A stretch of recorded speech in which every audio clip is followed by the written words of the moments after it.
पिछले वीडियो में आपने देखा था कि किस प्रकार से दुर्योधन ने छल कर कर पांडवों को वन भेज दिया।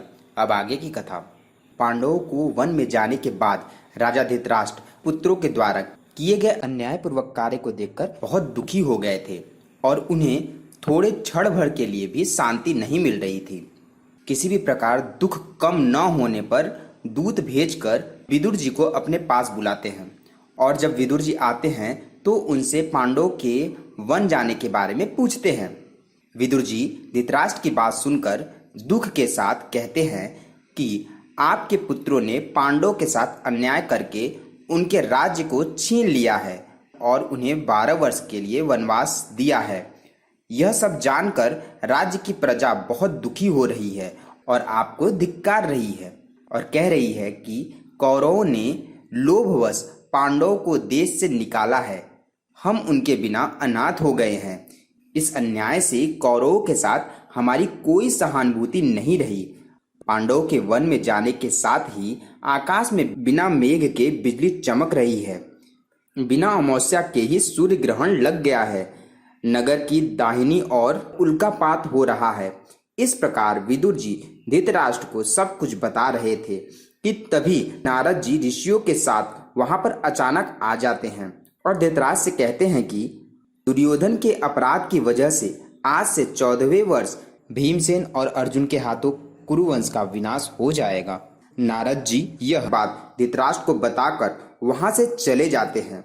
यहाँ पर दुर्योधन, कर्ण और शकुनी ने गुरु द्रोणाचार्य को ही अपना आश्रय समझकर पांडवों का राज्य उन्हें सौंप देते हैं। तब द्रोणाचार्य राजा धृतराष्ट्र और उनके पुत्र दुर्योधन, दुशासन आदि को संबोधित करते हुए कहते हैं, पांडव देवताओं के पुत्र हैं, उन्हें कोई मार नहीं सकता।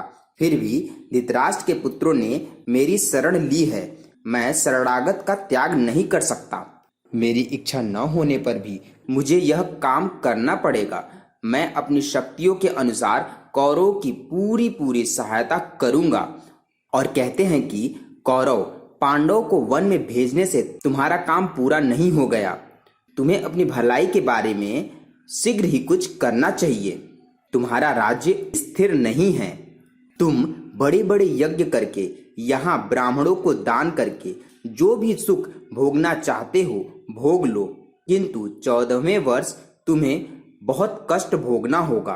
द्रोणाचार्य की बात सुनकर धृतराष्ट्र विदुर से कहते हैं, विदुर, गुरु द्रोणाचार्य का कहना मुझे बिल्कुल उचित लगा। तुम जाओ और पांडवों को आदर सत्कार पूर्वक वापस लाओ। यदि वे लौट कर न आए तो उन्हें शस्त्र, रथ, सेवक आदि से ऐसा प्रबंध कर दो कि पांडव वन में सुखी पूर्वक रह सके। ऐसा कहकर धृतराष्ट्र एकांत में चले जाते हैं और अपने पुत्रों की चिंता करने लगते हैं। उनकी सांसें लंबी लंबी चलने लगी थी। उस समय संजय वहां पर आ जाता है और राजा धृतराष्ट्र से कहता है कि आपने पांडवों का राज हथिया कर उन्हें वन में भेज दिया है। अब आप शोक क्यों कर रहे हैं? तब धृतराष्ट्र कहते हैं कि पांडवों से बैर करके किसी को सुख मिला है? वे युद्ध में कुशल, बलवान और महारथी हैं। तब संजय थोड़े गंभीर होकर कहते हैं, महाराज, आपके कुल का विनाश तो अब निश्चित है, किंतु इसके साथ निरीह प्रजा भी नहीं बचेगी।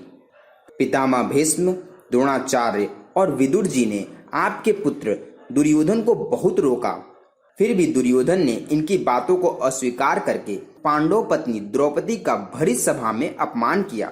अपना विनाश समीप आने पर बुद्धि मलिन हो जाती है और अन्याय भी न्याय दिखता है। ऐसा निंदनीय काम दुर्योधन के अतिरिक्त और कोई नहीं कर सकता। दुर्योधन ने अपने कर्मों से भयंकर युद्ध का न्योता दे दिया है। तब धृतराष्ट्र कहते हैं कि मैं भी तो यही कहता हूँ। सिर्फ द्रौपदी की आर्त दृष्टि से पूरी पृथ्वी भस्म हो सकती है। हमारे पुत्रों में तो रखा ही क्या है।